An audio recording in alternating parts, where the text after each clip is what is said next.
Gracias, compañeros, compañeras, amigas, amigos, hermanos, hermanas.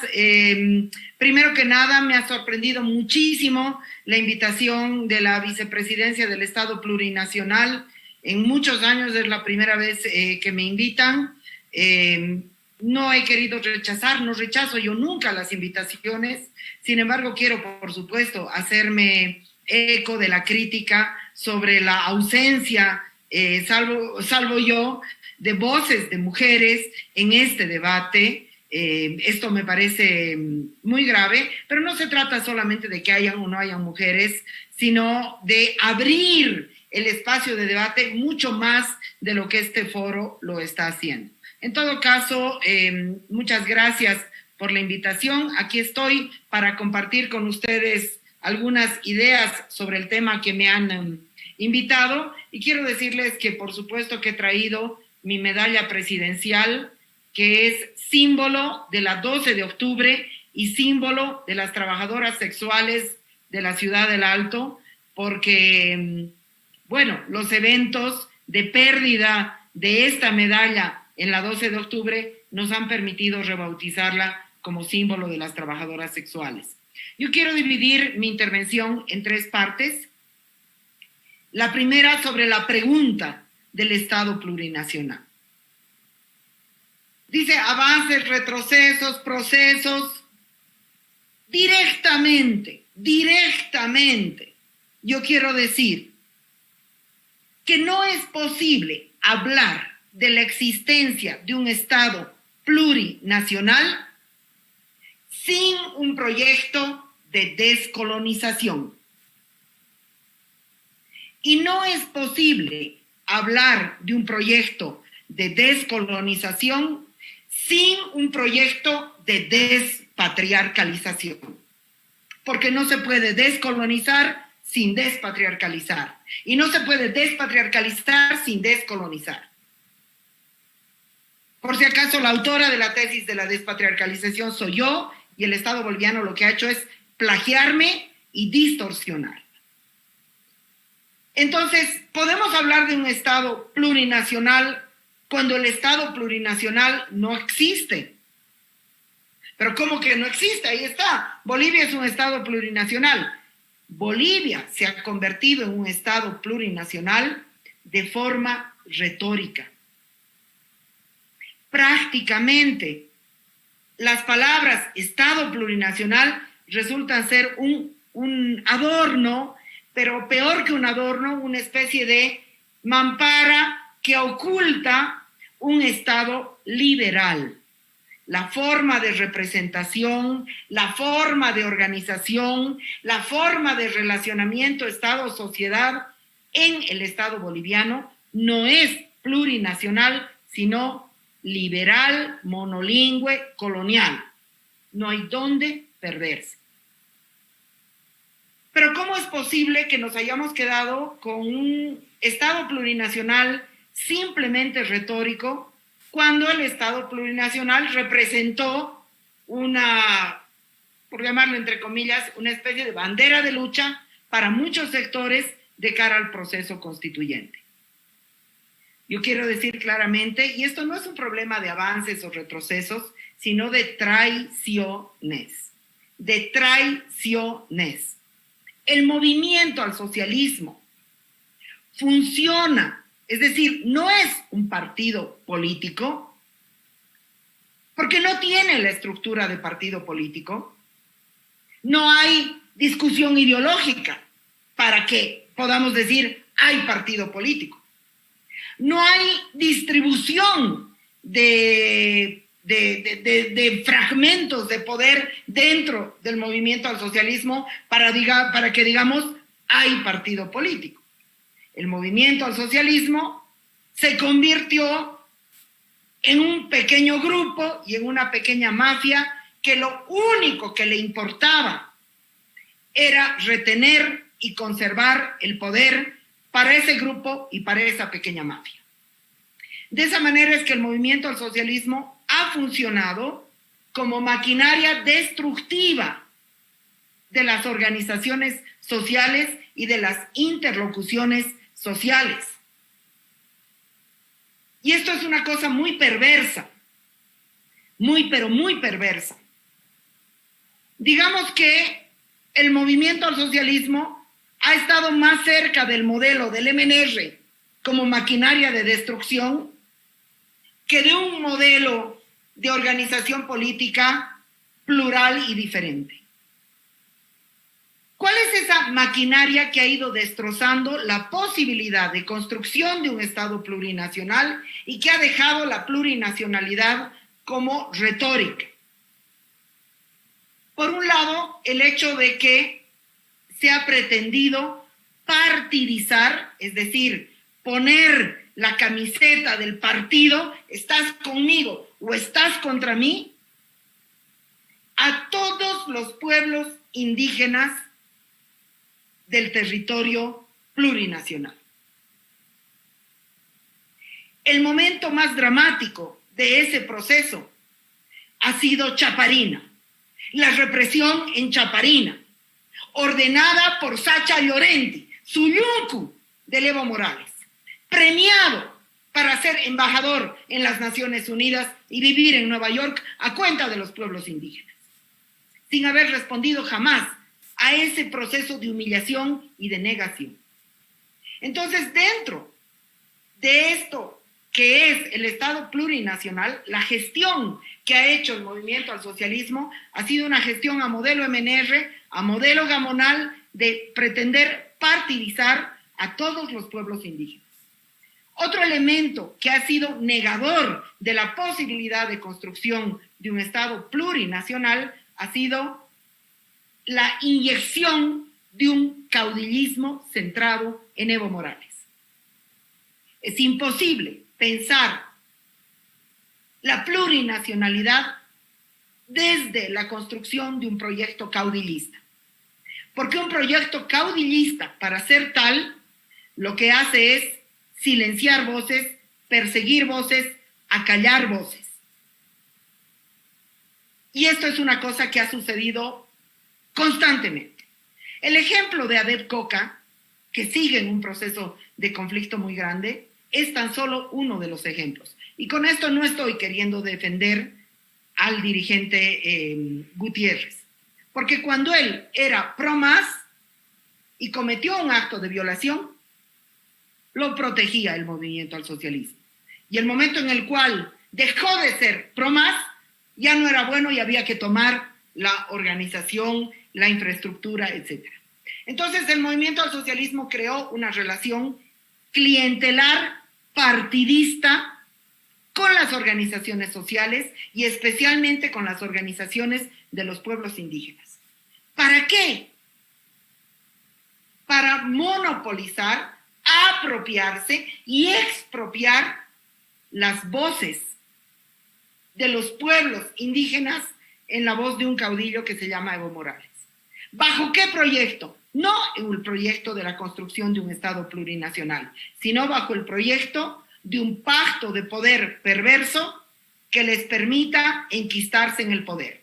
¿Qué pacto de poder perverso? Un pacto de poder promilitarista. A los militares se les dio absolutamente de todo y se contentaron con que griten patria o muerte. Esos militares que gritaban patria o muerte fueron los que entronizaron a Yanine Áñez en un gobierno fascista.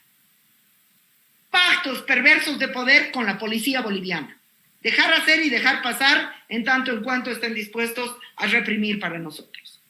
Pactos de poder con la oligarquía terrateniente cruceña, anulando las voces de los pueblos indígenas de tierras bajas.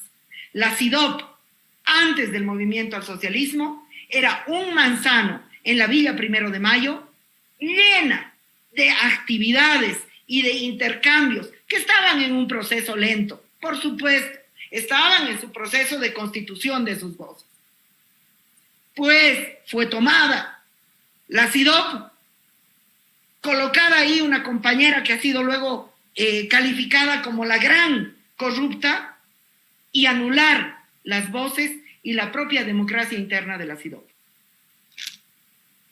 Esta partidización halla su materialidad, además, en la forma de representación política que está presente en el Parlamento boliviano, que es decir, es una falsa representación indígena. Es una representación indígena aparente, porque la selección de esos representantes o representantas, sean hombres o mujeres, me da lo mismo, el vicio es el mismo, pasa por el aro de la fidelidad a esa cúpula mafiosa. Entonces, no hay la representación directa, no hay la voz directa y tampoco hay el volumen de representación democrática que un Estado plurinacional supuestamente le otorgaría a los 36 pueblos y naciones indígenas de este país. Entonces, justamente porque nada de eso en los hechos hay, se han concentrado en una exhibición fetichista de los pueblos indígenas reducidos al folclorismo. Y en ese sentido, yo respeto mucho la huipala. Entiendo lo que acaba de decir el compañero. Sin embargo, inclusive la huipala o el patujú se convirtieron en fetiches de ese mismo proceso. Tanto que los policías llevaban su huipala en el brazo y se la sacaron y la quemaron, porque ese acto no representaba un cuestionamiento estructural, sino simplemente un uso retórico, no tan solo simbólico, sino fetichista. No es lo mismo el uso fetichista que el uso simbólico. El uso fetichista es quitarle su contenido y usarlo para encubrir lo que está debajo. Entonces, lo indígena se convirtió en un disfraz de un Estado plurinacional retóricamente y en realidad un Estado liberal, colonial. Esto me parece que es muy importante decir. Cuando Felipe Quispe lanzó, porque él lanzó muchas veces, pero ahora último porque fue una de las personas que activó una de las resistencias más importantes contra el gobierno de Yanine Áñez, cuando Felipe Quispe lanzó su tesis de yo no soy boliviano, yo le respondí, yo tampoco soy boliviano. Porque el Estado liberal, colonial, niega la condición de pertenencia a los pueblos indígenas en su conjunto y a las mujeres en su conjunto.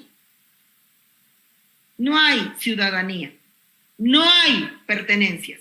Las mujeres somos parias en Bolivia. Las mujeres somos parias. ¿Cuál es el gran mérito del Estado plurinacional? Su gran mérito simplemente es la enunciación.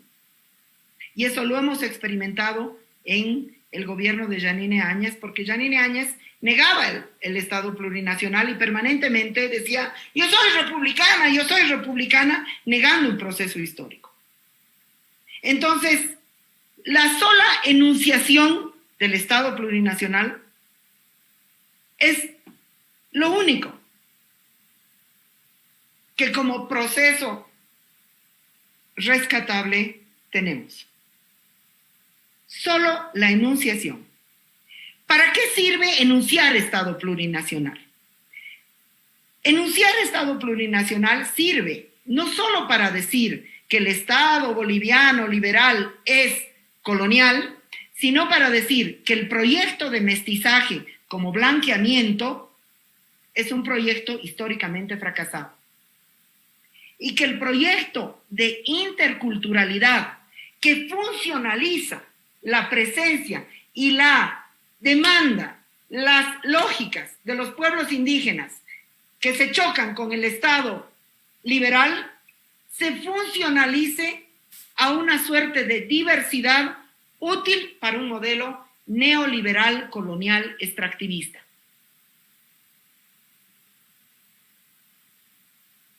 No sé qué pasa, ¿hay algún problema? No, bueno, continúo entonces. Entonces, lo que tenemos de útil es esa enunciación y punto. Lo que tenemos de útil es saber que el mestizaje como proyecto de blanqueamiento no nos sirve. Lo que tenemos de útil es saber que el proyecto de interculturalidad que use a los pueblos indígenas como lado diverso dentro de un proyecto liberal y neoliberal no nos sirve. Hasta ahí es hasta donde, más que el Estado, la sociedad misma, con una conciencia muy colectiva, ha avanzado.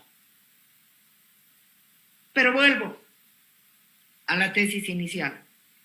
Sin proyecto de descolonización no hay Estado plurinacional. No hay proyecto de descolonización sin proyecto de despatriarcalización. Y entonces, ¿dónde deberíamos trabajar? ¿Qué deberíamos hacer? Yo respeto al compañero que me ha precedido, y en general es una tendencia que la escucho casi como matraca, ¿no? El canto a la grandilocuencia de los pueblos indígenas, la afirmación, y además la afirmación de la identidad en singular. Yo creo que también eso está sirviendo como bálsamo solamente. Está sirviendo solamente como consuelo. Está sirviendo solamente para decir algo que políticamente es correcto, pero que operativamente no pasa nada. Yo quisiera aquí plantear qué entiendo yo por un proyecto de descolonización y de despatriarcalización. Yo creo que es muy importante que Bolivia entera, que la sociedad entera, empecemos a trabajar sobre nuestros complejos colectivos de inferioridad. ¿Cuáles son las características? Porque una cosa es echarnos contra el Estado, de acuerdo, no tengo ningún problema. ¿Cuáles son nuestras características de sociedad colonial? Es una sociedad de acomplejados y acomplejadas. Y no estoy diciendo tú eres el acomplejado, yo no. Tú eres la acomplejada, yo no. Es una sociedad gobernada por complejos de inferioridad. Es una sociedad gobernada por relaciones autoritarias y violentas que están presentes en todos los estamentos de la sociedad. En la sociedad boliviana o eres clavo o eres martillo. Y de esa presión casi pareciera que no se puede huir. Estoy viniendo a esta conferencia que insólitamente me han invitado, después de haber hablado a las 5 de la mañana, el otro día, hace pocos días, en la puerta del estadio Hernando Siles, con los jóvenes y las jóvenes que quieren ser policías. Y cuando tú les preguntas si te sabes comunicar con ellos y ellas, sí, buena parte de ellos y ellas quieren ser policías porque es un sueldo seguro. Buena parte de ellos y ellas quieren ser policías porque el uniforme, porque sienten que el uniforme les va a dar eso que su solo cuerpo no tiene en la sociedad, que es valor. Y otro tanto, porque en una sociedad donde eres clavo o martillo, vas a elegir ser siempre martillo. Pero cuando eliges ser martillo, te vas a convertir en clavo de otro martillo más grande. El autoritarismo,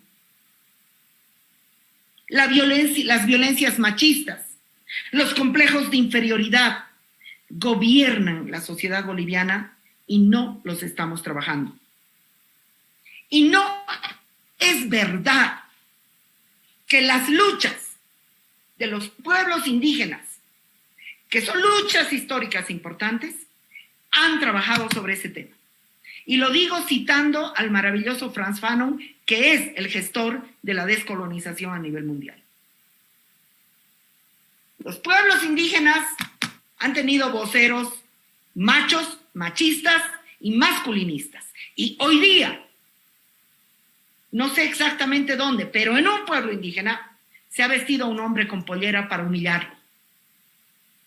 Y esa no es una práctica del Estado, esa es una práctica social que está reflejando algo.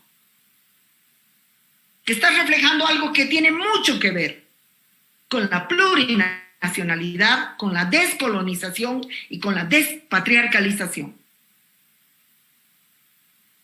Los pueblos indígenas están defendiendo un proyecto patriarcal colonial también. Y es eso lo que yo le decía a don Felipe Quispe en el artículo. ¿Quieren discutir territorio? Perfecto. Quieren discutir cuota de poder, pero no quieren discutir sexo, no quieren discutir placer, no quieren discutir cuál es la estructura de la comunidad y qué es lo que realmente ha pasado.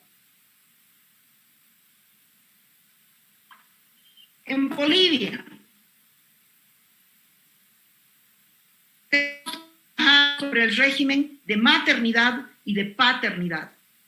Y eso es urgente como proyecto de descolonización y de despatriarcalización.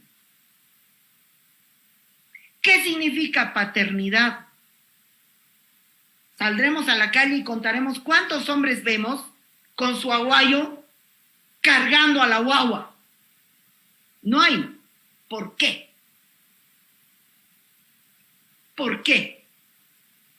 No es simplemente machismo, es un régimen de paternidad tiránica que utiliza la paternidad como control y reducción de la madre y la maternidad como una obligación tiránica. Aplaudimos la abnegación. ¿Qué significa aplaudir la abnegación? Significa aplaudir la negación de las mujeres de nuestra propia vida, de nuestro propio cuerpo, de nuestras propias proyectos y sueños de vida.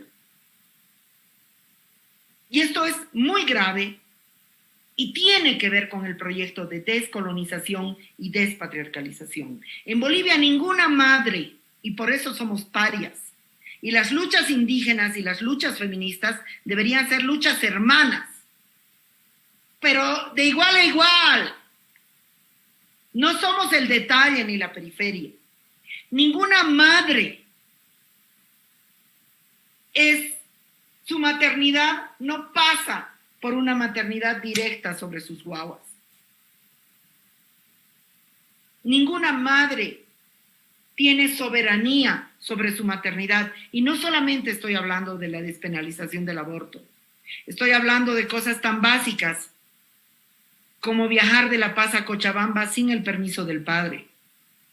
Estoy hablando de cosas tan básicas como sacar el certificado de nacimiento o el carnet de identidad.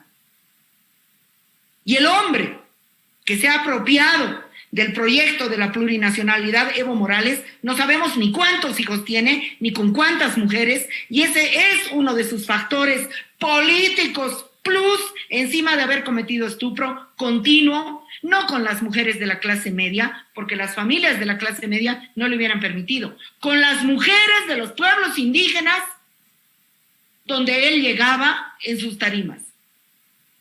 A esas jóvenes sí las podía convertir en su juguete sexual. No se puede descolonizar sin despatriarcalizar. Y no hay Estado plurinacional sin proyecto de descolonización y sin proyecto de despatriarcalización. En Bolivia, uno de los complejos sociales más fuertes que gobierna la sociedad boliviana, que está invisiblemente en nosotros, en nuestra subjetividad y en nuestra emocionalidad, es la relación con un padre canalla, con un padre irresponsable, con un padre que no cría, con un padre que se va, con un padre al que hay que hacerle una demanda de asistencia familiar como si fuera su mendigo. Y me estoy refiriendo a Rodolfo Machaca, del CEN, del Comité Político del Alto, del MAS, había tenido autoridad. un hombre al que le hemos hecho un proceso por irresponsabilidad paterna por haber abandonado una guagua recién nacida.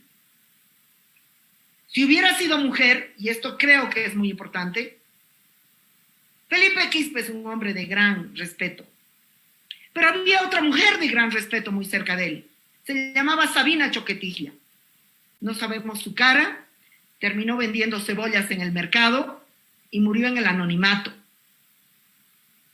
Pero a Felipe le vamos a hacer 20 estatuas y 20 plazas, y él sí existe, y él sí va a tener un nombre para la historia. No se puede descolonizar sin despatriarcalizar. Y el régimen de maternidad y paternidad tiene que cambiar. No es posible que el Estado boliviano aplauda, socape la irresponsabilidad paterna. Y aquí no me refiero a la de Evo. Por supuesto, la de Evo es la que funciona simbólicamente muy grande. Pero nosotras atendemos todos los días mujeres. Se ha ido. No me quiere dar asistencia familiar. Vamos donde el juez. Al juez se presenta el hombre y dice, no, yo tengo otros mis 2 hijos, otros mis 3 hijos, otros mis 4 hijos, no me alcanza, rebájame casero. Y el juez dice, sí, señora, mire, pobre hombre. No le alcanza para dar asistencia familiar, porque no hay sueldo que te aguante si tienes una guagua aquí, otra guagua allá, otra guagua allá. Pero esa mujer atiende a esa guagua todos los días de su vida. Por lo tanto, el rostro de la pobreza, el rostro del despojo en la sociedad boliviana, es el rostro de una mujer, mamá de 2, de 3 guaguas, cuyo padre es un irresponsable. Ese es el rostro de la pobreza en Bolivia. No se puede descolonizar sin despatriarcalizar, y no puede haber Estado plurinacional sin proyecto de descolonización. Y no estoy hablando yo tampoco, y a eso me sumo con el compañero, no estoy hablando de derechos, estoy hablando de concepciones mismas, de afectividad, de cuerpo, de filosofía, de tiempo y de vida. En el diccionario de Bertonio, que es el diccionario de la lengua aymara, recopilado por el misionero jesuita a orillas del lago Titicaca, que es el primer diccionario de la lengua aymara, hay 8 términos para referirse a hombre y 7 términos para referirse a mujer en aymara. De esos 8 términos o 7 términos, encuentras una pluralidad de comportamientos sexuales que tenían su propio nombre. Hombre que se viste como mujer, hombre que convive con mujer, hombre que convive con hombre, mujer que convive con mujer, mujer que se viste de hombre, mujer que no, etcétera, etcétera. Ese diccionario nos da un indicio muy claro de un pluralismo sexogenérico, por ejemplo, aymara, precolonial. Sin embargo, todos los líderes indigenistas nos vienen con el cuento del chachahuarmi, que encima es también una retórica. Entonces, ¿qué es lo que yo estoy planteando? ¿Qué es la descolonización? La descolonización, el retorno al ayllu, el retorno al collasuyo. ¿Y qué hacemos si los pueblos indígenas, en muchos casos, y la palabra pueblos indígenas no me gusta porque también es una denominación colonial, si en muchos casos los pueblos indígenas han adoptado el discurso colonial como originario y propio? ¿Qué hacemos? ¿Qué hacemos si los líderes indígenas dicen, no quiero que mi hija sea tu empleada, pero quiero que sea mi empleada? ¿Qué hacemos con la servidumbre de las mujeres? Con el despojo de la tierra. El año pasado nosotras hemos atendido una comunaria de Pucarani, que le hemos conocido no en Pucarani, porque nosotras no hacemos trabajo en las áreas rurales.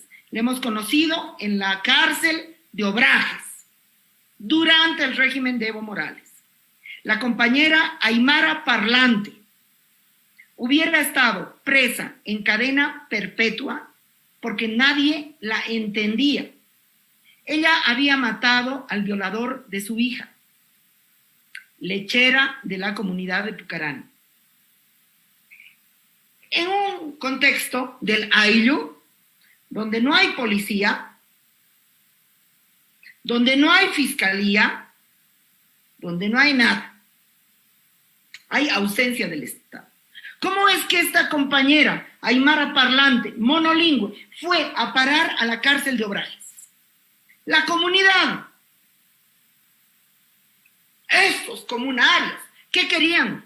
Querían que ella no sea un mal ejemplo para el resto de las mujeres. Querían que ella no sea un mal ejemplo para el resto de las mujeres. Y el juez de la jurisdicción del pueblo no se atrevía a darle la libertad porque la comunidad le hubiera caído encima. Los machotes de la comunidad le hubieran caído encima a ese juez. Tuvimos que solicitar el traslado del caso al alto para que la compañera salga en libertad. A la compañera nosotras le dijimos, hermana, usted corre peligro, por favor, véngase a La Paz, véngase a nuestra casa. Y la compañera nos dijo, porque nosotras tenemos muchas compañeras Aymara Parlantes en el movimiento y actualmente una abogada Aymara Parlante formándose, la compañera nos dijo no, porque yo no he cometido un delito. Libertad para mí es volver a mi comunidad. Yo tengo mis vacas, tengo mi hija que le he defendido. Yo quiero volver. Nosotras volvimos con ella el día de su libertad, la acompañamos por el miedo y en una asamblea comunitaria presentamos los papeles de su libertad para que nadie la toque. ¿Por qué cuento este relato? Que no es aislado, no es aislado. La situación de las mujeres en las áreas rurales es muy grave. La situación de las mujeres indígenas en las áreas rurales a expensas de los dirigentes es muy grave. Lo cuento porque hay una falsa idealización en la dicotomía Estado liberal, pueblos indígenas. Y no lo cuento para aminorar, desvalorizar o afectar la legitimidad de las luchas de descolonización. Lo cuento porque es absolutamente necesario entender el proyecto de descolonización como un proyecto introspectivo, de debate y discusión sin límite. Sin límite. El proyecto de descolonización no es la mitificación de los pueblos indígenas. Y aquí me remito a Frantz Fanon.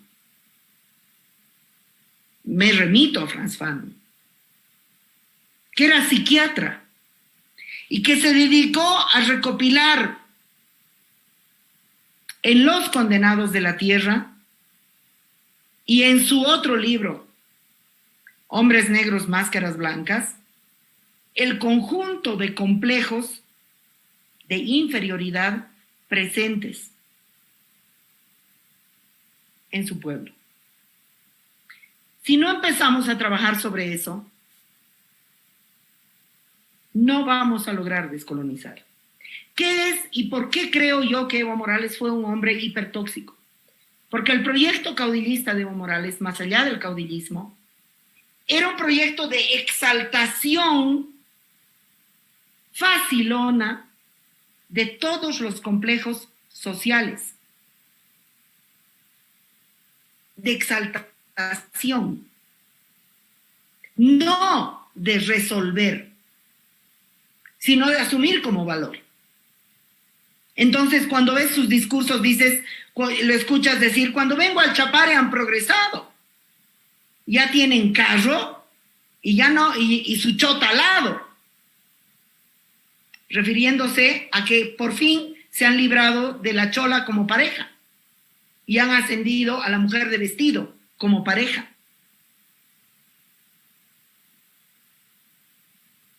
Esas cuestiones, que no es un dicho desafortunado en un ratito, no sé qué, de descuido, no. Es una exaltación caudillista de nuestros complejos de inferioridad como sociedad. Complejos de inferioridad que están fuertemente arraigados en la sexualidad, en los cuerpos y en las relaciones eróticas. Por eso un proyecto de descolonización y de despatriarcalización pasa por los cuerpos. No solamente pasa por ponerme o no ponerme poncho, por ponerme o no ponerme yuchu, por reivindicar o no reivindicar la huipala. No se puede descolonizar sin despatriarcalizar. Muchísimas gracias. Muchas